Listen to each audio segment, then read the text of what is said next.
ವೃಶ್ಚಿಕ ರಾಶಿ. ವೃಶ್ಚಿಕ ರಾಶಿಯವ್ರಿಗೆ ಹೇಗಪ್ಪ ಇದೆ ಅಂತಂದ್ರೆ, ಗುರು ಬದಲಾವಣೆಯಿಂದ ನಿಮ್ಗೆ ತುಂಬಾ ಹೆಂಗೆ ಅಂದ್ರೆ, 2ನೇ ಮನೆ ಅಧಿಪತಿನು 5ನೇ ಮನೆ ಅಧಿಪತಿನು ಗುರುಗ್ರಹನೇ ಆಗಿರ್ತಾನೆ.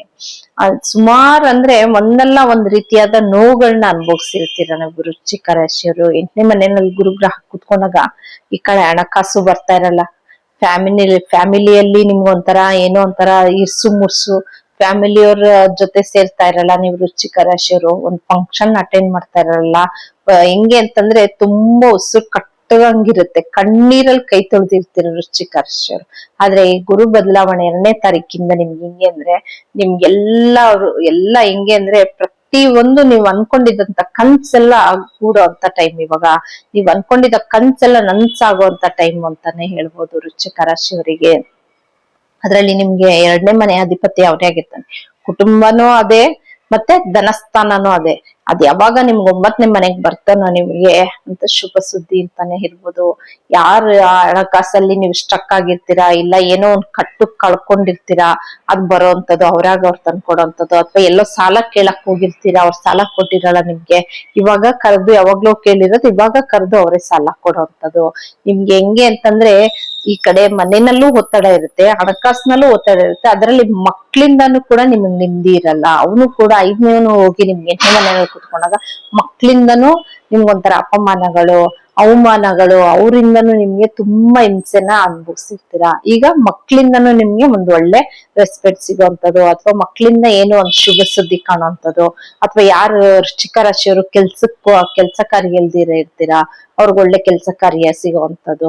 ಅಥವಾ ಹೈಯರ್ ಎಜುಕೇಶನ್ ಯಾರು ಮಾಡ್ಬೇಕು ಅಂತಿರ್ತೀರಾ ವೃಶ್ಚಿಕ ರಾಶಿಯವರು, ಎಜುಕೇಶನ್ ಮಾಡಕ್ ಆಗ್ದಿರ ಒಂದ್ ವರ್ಷ 2 ವರ್ಷ ನಿಲ್ಸ್ಬಿಟ್ಟಿರ್ತೀರ, ಅವ್ರು ಇವಾಗ ಹೈಯರ್ ಎಜುಕೇಶನ್ ಮಾಡೋವಂಥದ್ದು. ಅಬ್ರಾಡ್ಗೆ ಹೋಗ್ಬೇಕು ಅನ್ಕೊಂಡಿರ್ತೀರಾ, ಲೋನ್ಗಳು ಸ್ಯಾಂಕ್ಷನ್ ಆಗಿರಲ್ಲ ನಿಮ್ಗೆ, ಲೋನ್ಗಳು ಸ್ಯಾಂಕ್ಷನ್ ಆಗುತ್ತೆ ಇವಾಗ ನಿಮ್ಗೆ. ಪ್ರತಿ ಒಂದ್ರಲ್ಲೂ ಹಂತವಾಗಿ ನೀವು ಕುಟುಂಬದಲ್ಲಿ ಏಳ್ಗೆನ ನೋಡ್ತೀರಾ. ಕುಟುಂಬದವ್ರ ಅವಮಾನ ಯಾರು ಮಾಡಿರ್ತಾರ ಅವರೇ ನಿಮ್ಮನ್ನ ಕರೆದ ಹತ್ರ ಸೇರ್ಸೋಂಥದ್ದು. ಮಕ್ಳಿಂದ ಏನ್ ಅವಮಾನಗಳನ್ನ ನೋಡಿರ್ತೀರ ಅದು ಕೂಡ ನಿಮ್ಗೆ ಸರಿ ಹೋಗ್ತಾ ಬರುತ್ತೆ.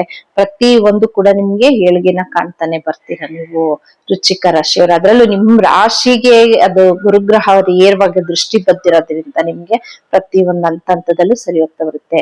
ಇನ್ಯಾರು ನಿಮ್ಮ ಅಕ್ಕ ತಂಗಿರು, ಅಣ್ಣ ತಮ್ಮದಿರ ಜೊತೆ ಭಿನ್ನಾಭಿಪ್ರಾಯಗಳಾಗುತ್ತೆ, 3ನೇ ಮನೆಯನ್ನ ನೋಡ್ತಾ ಇದ್ದೇನೆ, ಮಕರ ರಾಶಿನ ಗುರುಗ್ರಹ ನೋಡೋದ್ರಿಂದ ನಿಮ್ಗೆ ಅದ್ರಲ್ಲೂ ಕೂಡ ಭಿನ್ನಾಭಿಪ್ರಾಯಗಳು ಕಮ್ಮಿ ಆಗ್ತಾ ಬರುತ್ತೆ ವೃಶ್ಚಿಕ ರಾಶಿಯಲ್ಲಿ. ಅವ್ರ ಜೊತೆನೂ ಸಂಬಂಧಗಳು ಸರಿ ಹೋಗ್ತಾ ಬರುತ್ತೆ. ಅದ್ರಲ್ಲಿ ಬಂದು ನಿಮ್ಗೆ 5ನೇ ಮನೆಗೂ ವೀಕ್ಷಣೆ ಇದೆ ಗುರುಗ್ರಹ, ನಿಮ್ಗೆ ನಿಮ್ ರಾಶಿಗೂ ವೀಕ್ಷಣೆ ಇದೆ, 3ನೇ ಮನೆಗೂ ಇದೆ, 5ನೇ ಮನೆಗೂ ಇರೋದ್ರಿಂದ ಮಕ್ಳಿಂದನೂ ಶುಭ ಸುದ್ದಿಗಳು ಕೇಳ್ತೀರಾ. ಇವಾಗ ಹೆಂಗಂದ್ರೆ ಕುಟುಂಬದಲ್ಲಿ ಒಂದು ಫಂಕ್ಷನ್ ನಡೆಯುವಂಥದ್ದು, ಇಲ್ಲ ಏನೋ ನೀವು ಕೂಡ ವಾಹನ ಖರೀದಿ ಮಾಡೋಂಥದ್ದು, ಭೂಮಿ ಖರೀದಿ ಏನ್ ಅನ್ಕೊಂಡಿರ್ತೀರೋ ಅದನ್ನ ಈ ಟೈಮಲ್ಲಿ ನೀವು ತಗೊಂತೀರಾ. ಅದ್ರಲ್ಲಿ ನಿಮ್ಗೆ ಗುರುದಶ ಗುರುಭುಕ್ತಿ ಏನಾದ್ರು ನಡೀತು ಅಂದ್ರೆ ಅನ್ಎಕ್ಸ್ಪೆಕ್ಟೆಡ್ ಆಗಿ ಹಣ ಬರುವಂತದ್ದು ಇರುತ್ತೆ. ಅನ್ಎಕ್ಸ್ಪೆಕ್ಟೆಡ್ ಆಗಿ ನಿಮ್ಗೆ ಮನೇಲಿ ಫಂಕ್ಷನ್ ಗಳಾಗುವಂಥದ್ದು, ಅಥವಾ ದೂರ ಪ್ರಯಾಣ ಅಂದ್ರೆ ಯಾವ್ದೋ ದೇವಸ್ಥಾನ ನೋಡ್ಬೇಕು ಅಂತಿರ್ತೀರಾ, ಇಲ್ಲ ಎಲ್ಲೋ ಹೋಗ್ಬೇಕು ಅಂತ ಅನ್ಕೊಂಡಿರ್ತೀರಾ, ಅದೆಲ್ಲ ಇವಾಗ ಶುಭ ಸುದ್ದಿಗಳು ಇವಾಗ ನಿಮ್ಗೆ ಕೈಗೂಡೋ ಅಂತ ಸಮಯ ಬಂದಿದೆ ಅಂತಾನೆ ಹೇಳ್ಬೋದು. ಅದ್ರಲ್ಲಿ ಗುರು ದಶಾ ಭುಕ್ತಿಗಳು ನಡಿಬೇಕು ನಿಮ್ಗೆ. ಅಟ್ಲೀಸ್ಟ್ ಒಂದ್ ಅಂತರ ಭುಕ್ತಿ ಆದ್ರೂ ನಡೆದ್ರೆ ಅದರಿಂದ ಏನೋ ಒಂದು ಫಲಗಳನ್ನ ಕಾಣ್ತೀರಾ. ಅದ್ರಲ್ಲಿ ನಿಮ್ಗೆ ಏನಾದ್ರೂ ಒಂದ್ 12ನೇ ಮನೆ ದಶಾ, 8ನೇ ಮನೆ ದಶಗಳು ನಡೀತಾ ಇತ್ತು, 3ನೇ ಮನೆ ದಶಾ ನಡೀತಾ ಇತ್ತು ಅಂದ್ರೆ ಇದ್ಯಾವ್ದು ಫಲಗಳಿರಲ್ಲ, ಕಷ್ಟಗಳು. ವೃಶ್ಚಿಕ ರಾಶಿಯವರಿಗೆ ಏನಪ್ಪಾ ಪರಿಹಾರ ಮಾಡ್ಕೊಬೇಕು ಅಂತಂದ್ರೆ, ಆದಷ್ಟು ಪಂಚಮದಲ್ಲಿ ಶನಿ ಗ್ರಹ ಇರೋದ್ರಿಂದ ನೀವು ಆದಷ್ಟು ಶನಿ ಗ್ರಹನ ಆರಾಧನೆ ಮಾಡ್ತಾ ಬನ್ನಿ. ಒಂದ್ ಆಂಜನೇಯನ ಆರಾಧನೆ ಮಾಡ್ತಾ ಬಂದ್ರೆ ಇದಿಷ್ಟು ವೃಶ್ಚಿಕ ರಾಶಿಯವರ ಗುರು ಬದಲಾವಣೆಯ ಫಲಾನುಫಲಗಳು.